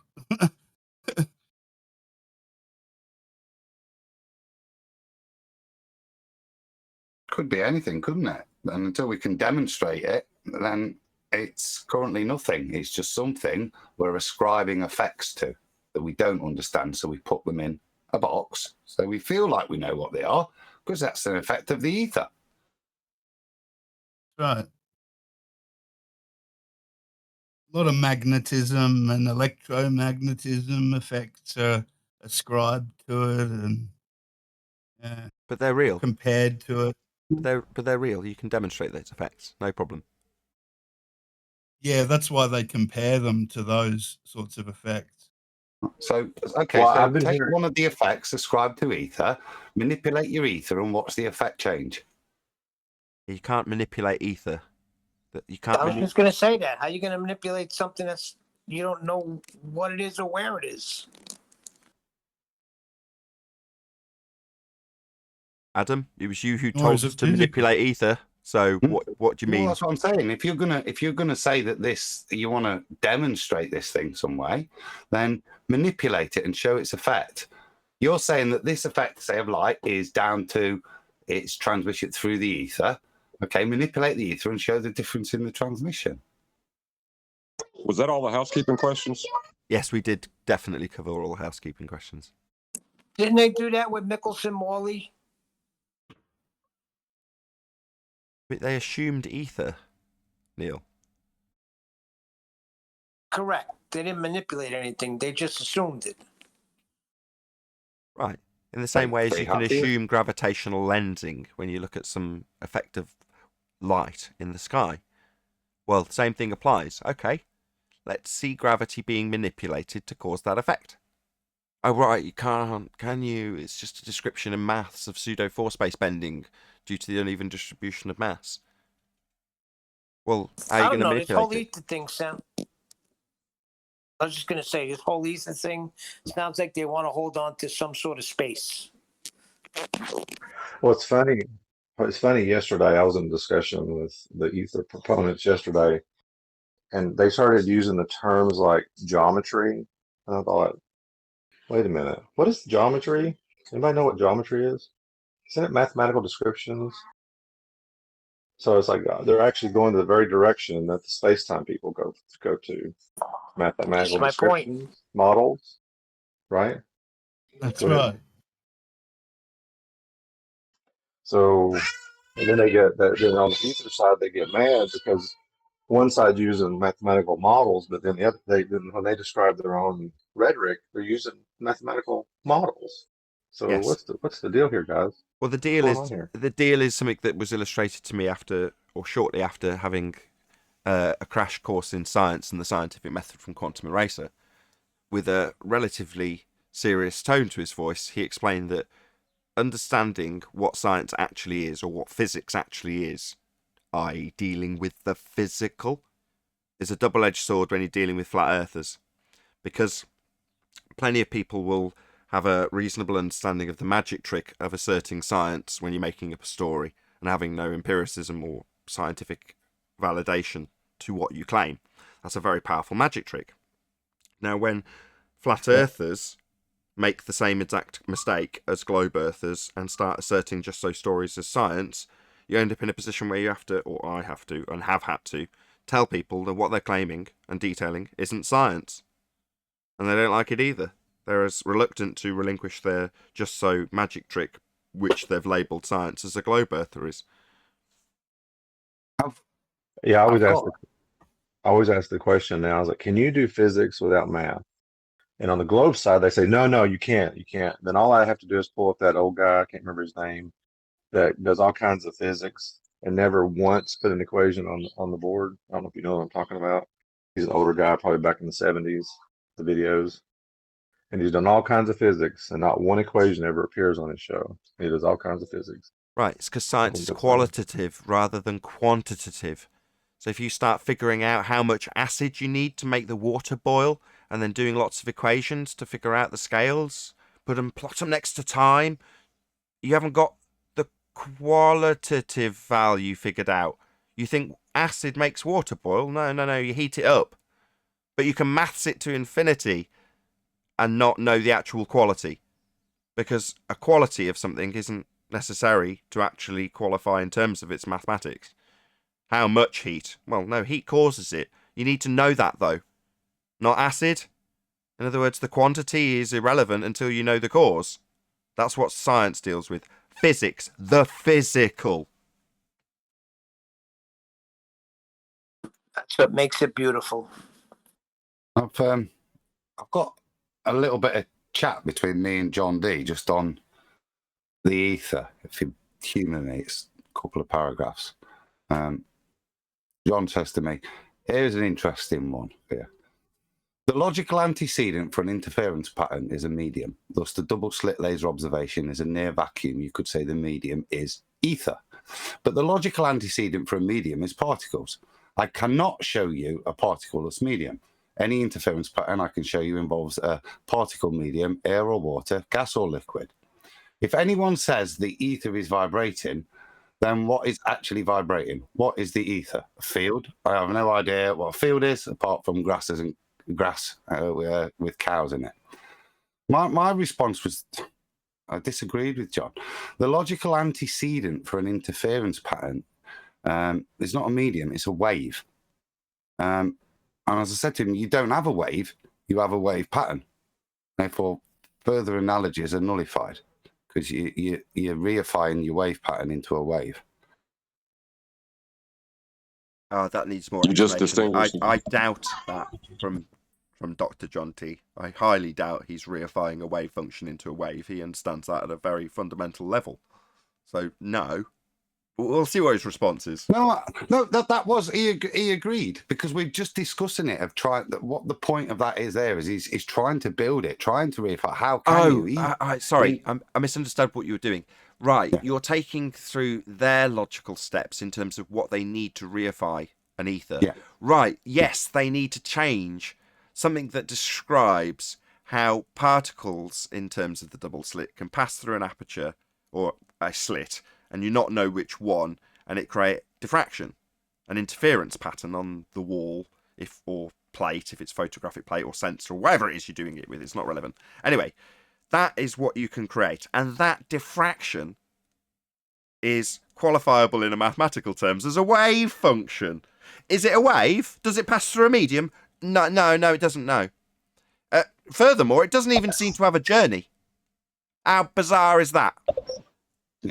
I think because you don't have a wave, yeah, and you only have a wave pattern. Therefore, the previous statement that we've been dealing with regards to ether, we don't have to have ether because we don't have a wave. So we don't need a magic medium for the wave to occur in if we don't actually have a wave. We just have a probability distribution, yeah, that renders as a wave pattern. Yeah, so there is no wave there, and it's that step of grabbing on to what we see as a wave pattern, reifying it into a wave, and therefore then having to have a medium for the wave to occur in.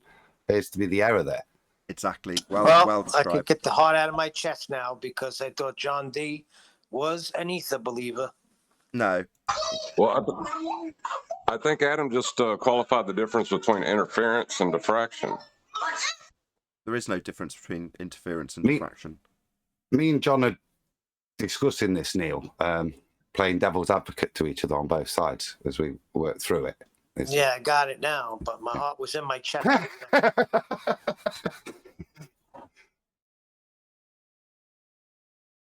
Well, doesn't interference require a wave? No. The way you describe the interference, right, when you're talking about wave function or wave function collapse in the case of double slit or quantum eraser experiments, right, all you're doing is describing the interference that you are seeing on the wall. If you picture it as something that's actually splattering paintballs so you can see them really clearly, right, you start firing off the paintballs, right, and they go through one or other of the slits, but you don't know which. Now, what you see on the wall is a pattern that doesn't have any consistency with the slit it's gone through, right? There's a pattern of interference on the wall. Well, that can be described mathematically as a wave function. That's the type of interference. Yeah? Well, that pattern is also known as a diffraction pattern. Well, diffraction is just interference. They're the same thing. Well, let's give you the opposite. When you do know which slit it goes through, what do you get on the wall? You get a line of paintballs from one slit and a line of paintballs from the other slit. Actually, particles, pieces of light hitting photographic plate in the actual experiment. Anyway, you get two lines. Well, one line from one slit, one line from the other slit. Nothing is interfering with it. Comprende?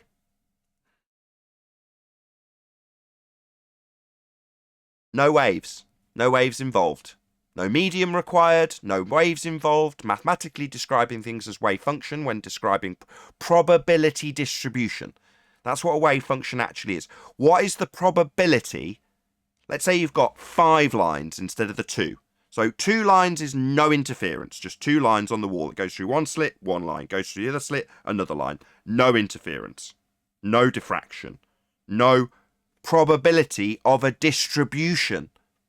So when it does go through, you fire one paintball and it goes off and it goes to the far left, right? And you mark it down on your chart, one to the far left. Then you fire another one, it goes to the middle. You mark that down on your chart, went to the middle. You do that 50,000 times and you can work out the probability of the next ball fired hitting the middle, hitting the left, hitting the centre, hitting the right. You can work out the probability of where it will hit next. And that probability is a wave function. in maths. Not a wave travelling through a medium like a wave on the beach. Just a probability of where it will hit next. Because it's got interference. It's not going into the where you'd expect it point, one or other line. It could go to the left. It could go to the right. It could go to the middle. Interference. Diffraction. Well, that's what I was saying is interference is something a wave has. No. But the interference in a double slit is described as a wave function. That's a probability distribution. A wave function is just mathematics for probability distribution. That's diffraction, described mathematically. That's all it is. Because the patterns are the same, we assume that the cause is the same. And that's what me and John were discussing there. There is nothing to equate between the two things. One, even though the effect, the net pattern appear similar, the function of how they're derived is different. One is an interference pattern with two physical waves when we see it in gases or the liquids, whatever, and the other is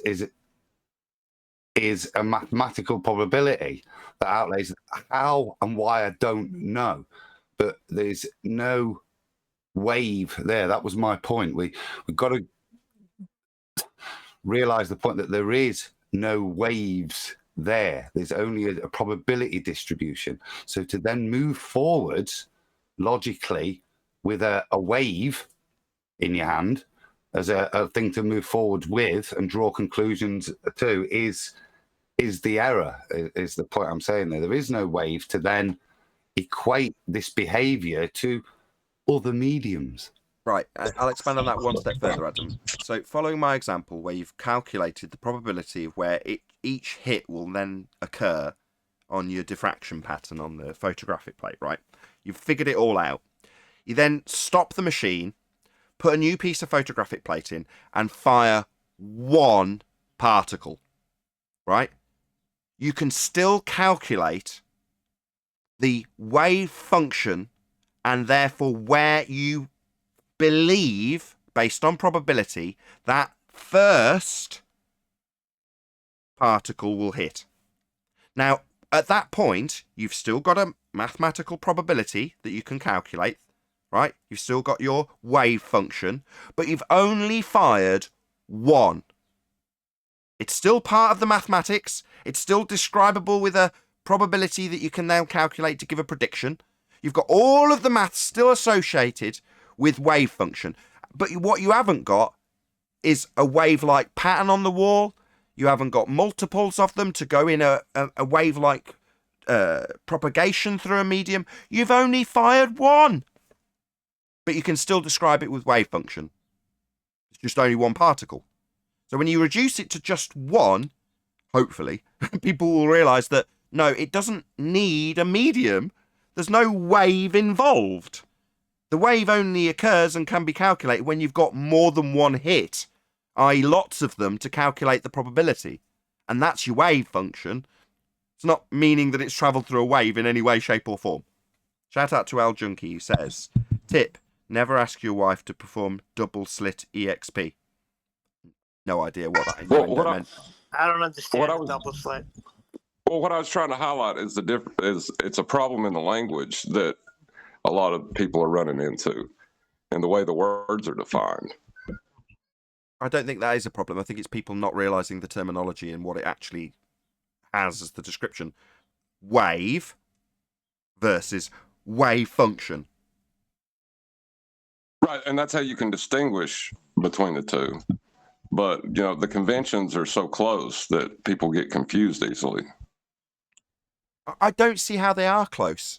I look at a wave and a guy surfing down it and the repeating patterns that will go on a beach versus a distribution of probability of particles fired at I don't see anything similar in terms of probability distribution versus a physical wave.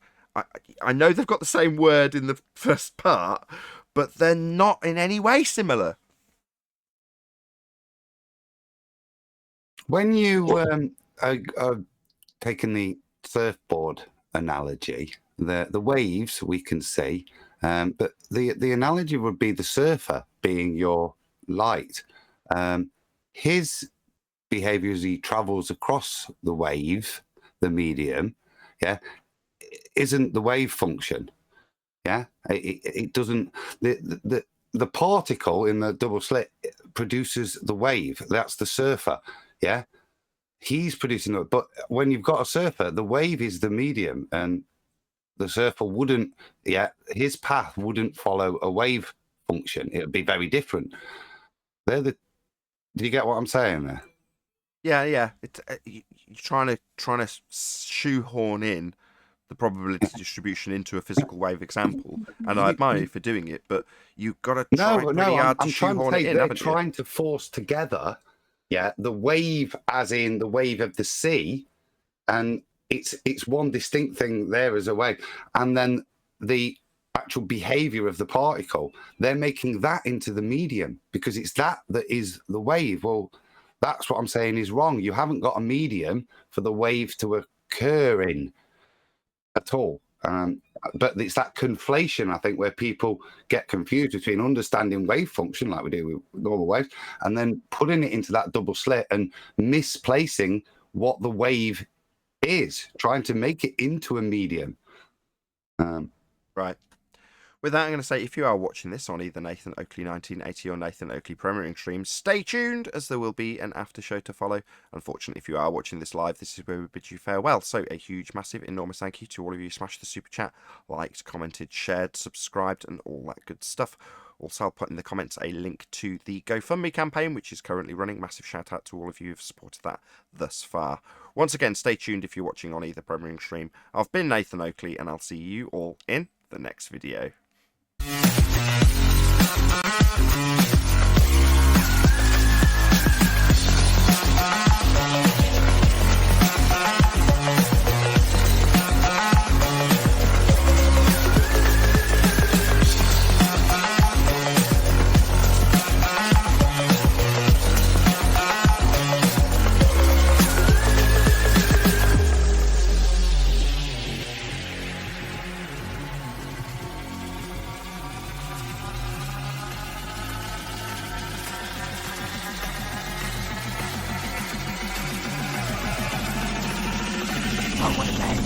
What a lovely day!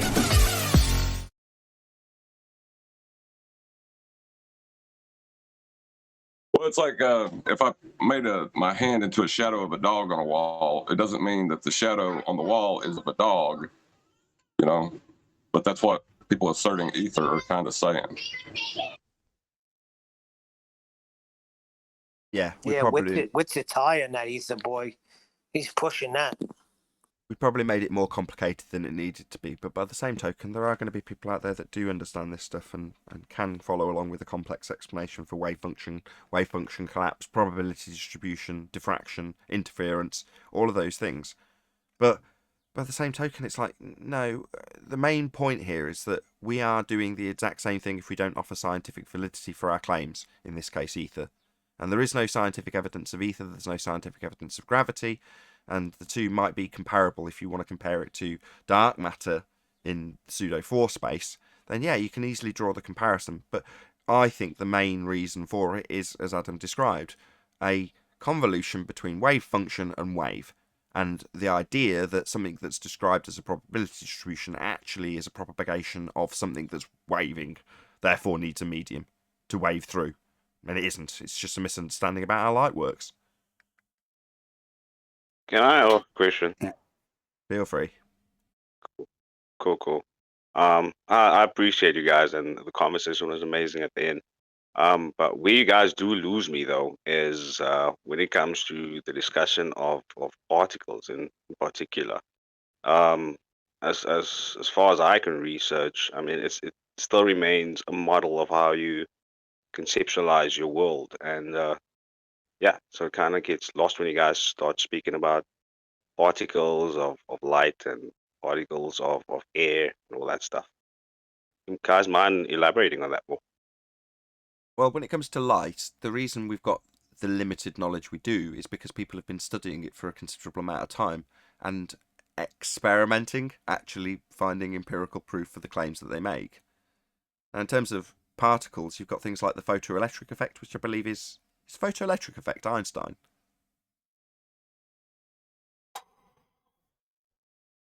Don't know. Don't think so. It's still, you see, it's almost like there's still issues with the light being a particle. That it's just explains it a lot better. And the point I would say again is that we don't fully know.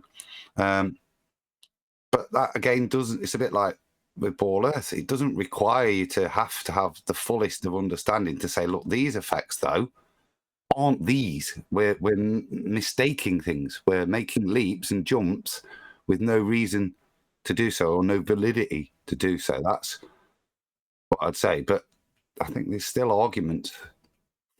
You know, is it a particle? Is it a wave in that? Because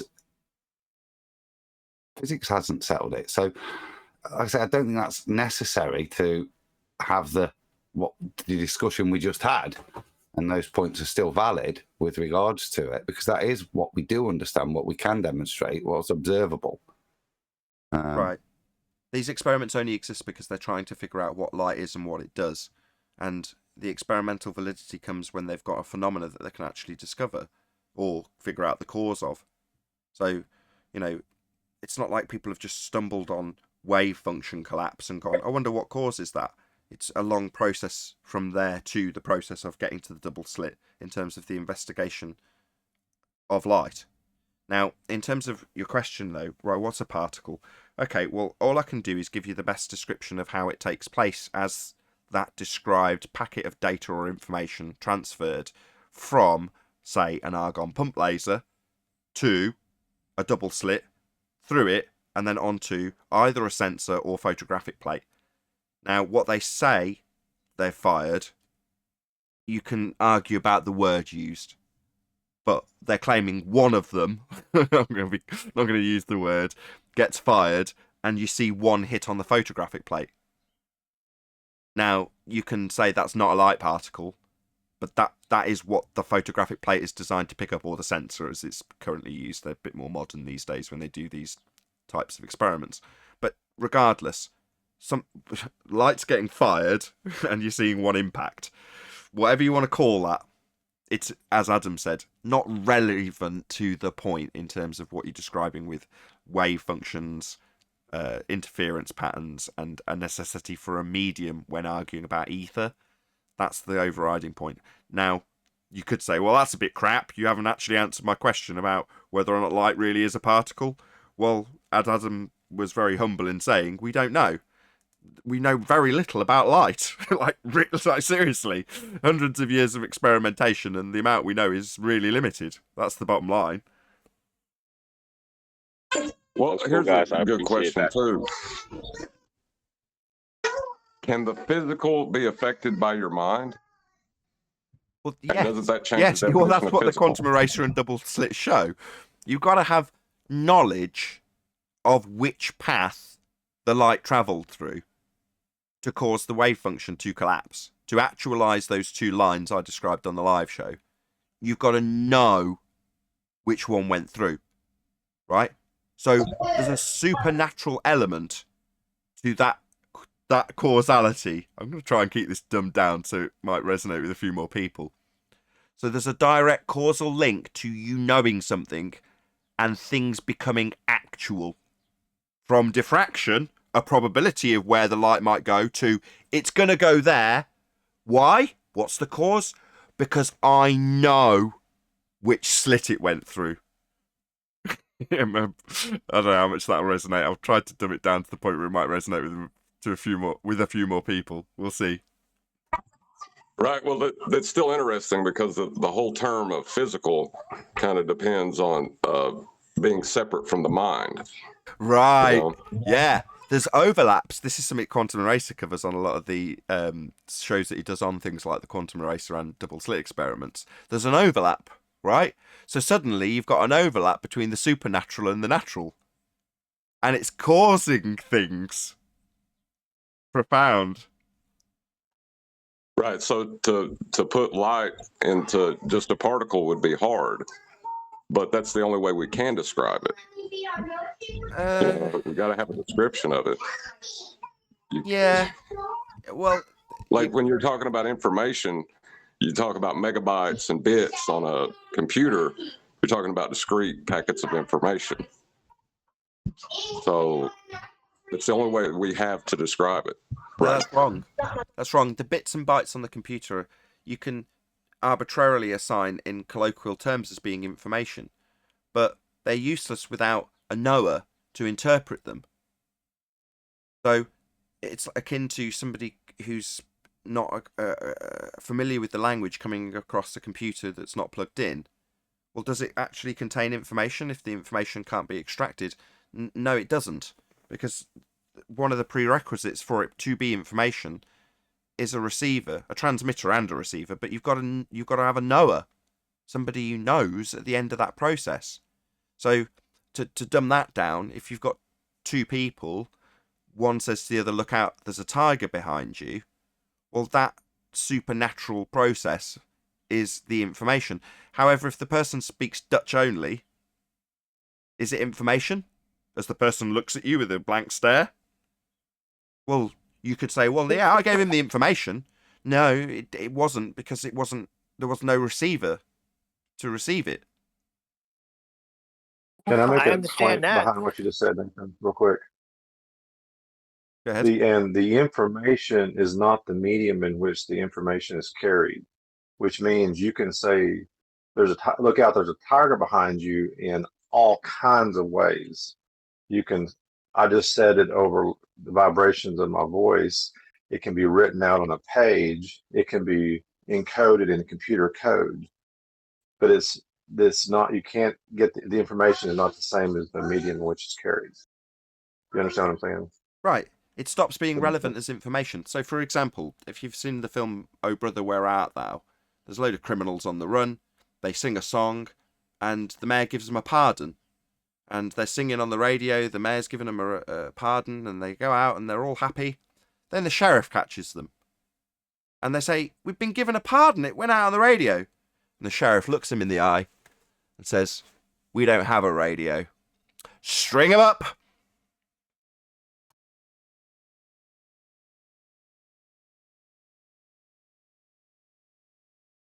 Gotta have a receiver.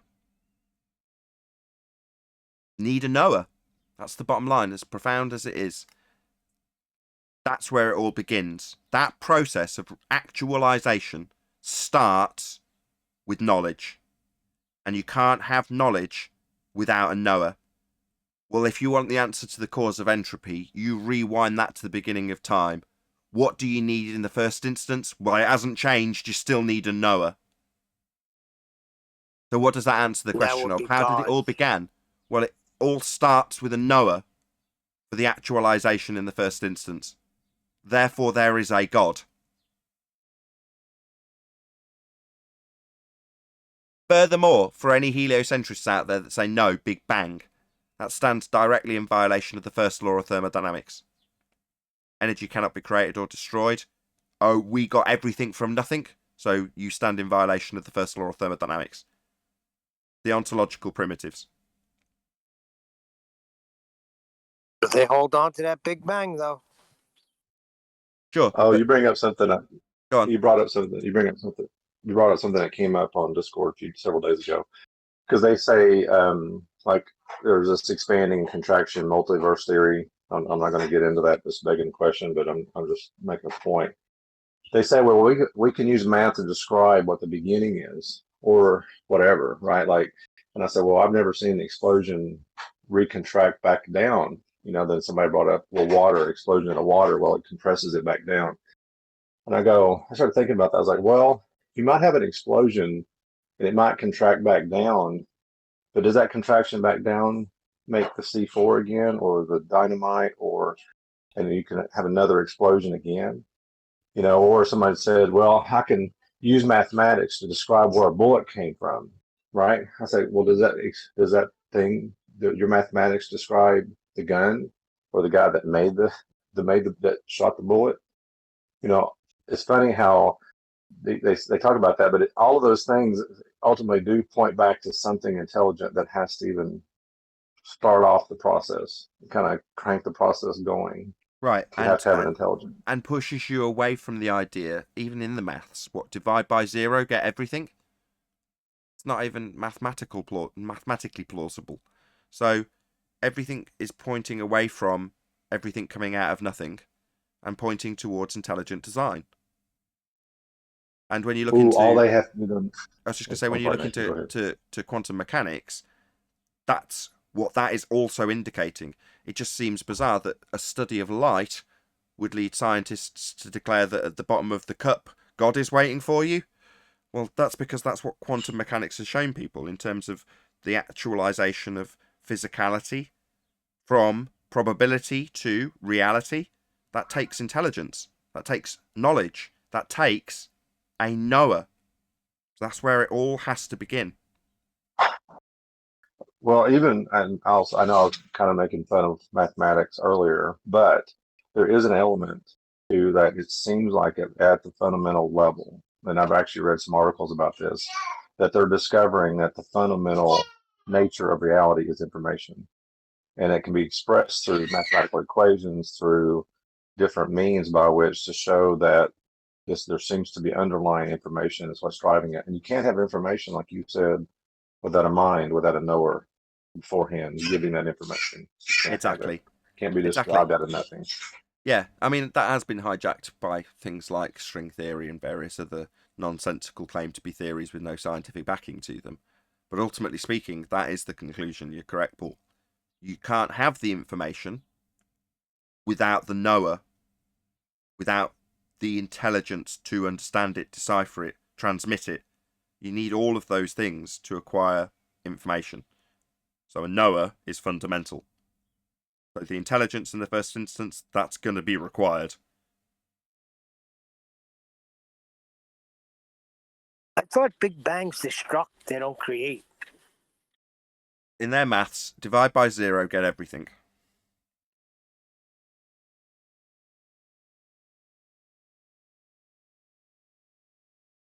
It's nonsense, Neil. Complete nonsense. Violation of the first law of thermodynamics.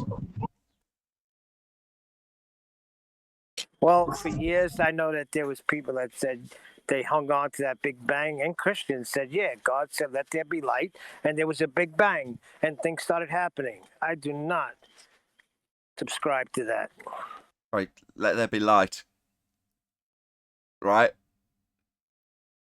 Right. And yet you look into light and it leads you to God. Not a Big Bang. God didn't say let there be a Big Bang in the Bible. Not that I'm advocating the Bible, I'm just saying it's equally profound for you to summarise it with that biblical passage. And God said, let there be light. Yes, indeed, a knower, an intelligence must have been at the start, and that's precisely what's described in the Bible. Regardless of my belief in it or otherwise, that is as I have just described, and Neil has summarised with a biblical passage that did it far more concisely than I. And God said, let there be light. Yeah, there has to be a Noah. Well, one of the things that I think is most interesting about all this is the philosophy that brought us the scientific method by hijacking cause and effect reasoning debunks itself through that method in light. You know, the materialistic worldview debunks itself through the scientific method. Yeah. At the bottom of the glass, God is waiting for you. Or the first... With open arms. The full quote is something like, the first sip of the cup of science will make you an atheist, but at the bottom of the glass, God is waiting for you. Yeah. Yes, with open arms.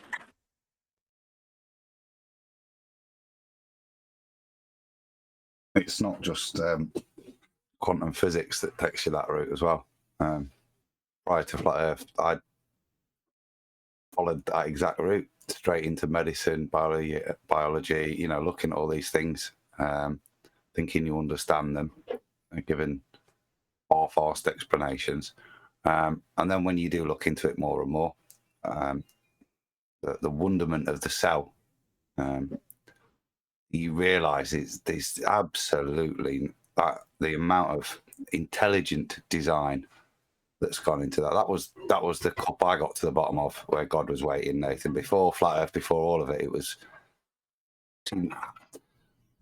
critically analysing the knowledge you had, and instead of just being told it's evolution, actually looking at it, looking at the majesty of it, and using your own critical thinking to realise that's just not plausible.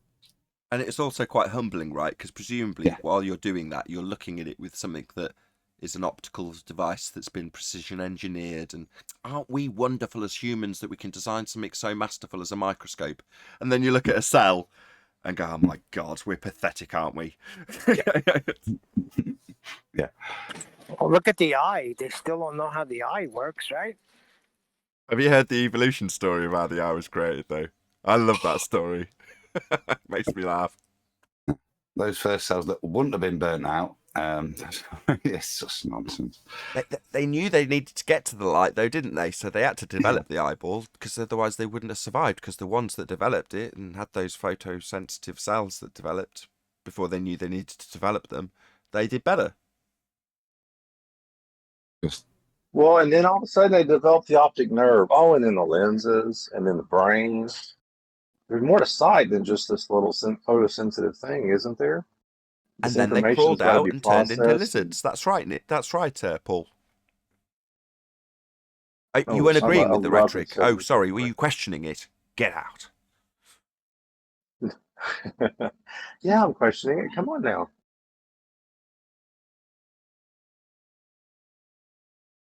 Sorry, no, yeah, the evolutionary story is a joke if they really stop and think about it. The complexity, the irreducible complexity of everything necessary for sight to occur, not just photosensitive cells, not just a little circular membrane to do that. It takes a lot more for sight. And information is meaningless without someone to understand it and to interpret it. So somebody's just dropped him off in a DeLorean. It's okay. What the heck am I looking at? How do I see all these things? That's right, Rams. Without a Noah, you can't have the information. Yeah, it's like a cipher. If you don't have the key, it's just meaningless jibber jabber, just symbols. That's correct. That's why I'm saying it's not bits and bytes on a computer, because that's like your example with a piece of text that's been encrypted, and then you haven't got the key to decipher it. Well, it's just a bit of paper with some squiggles on it to the person who picks it up.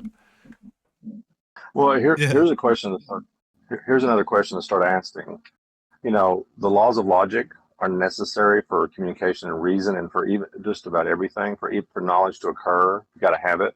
It's got to be in place, and it's a presumption. Where does a microbe begin to induce the laws of logic?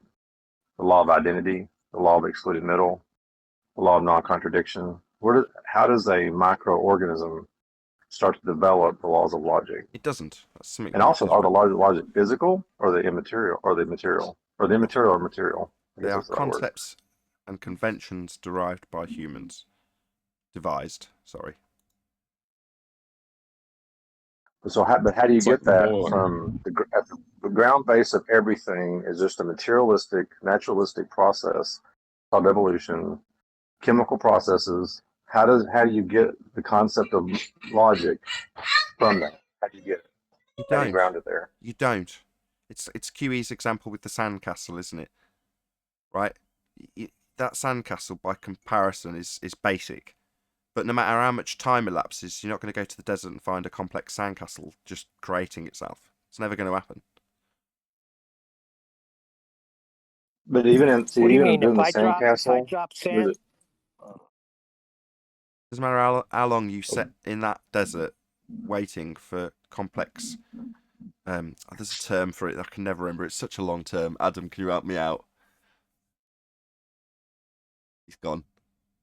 No, I've just got back. I missed you. Sorry. What was it?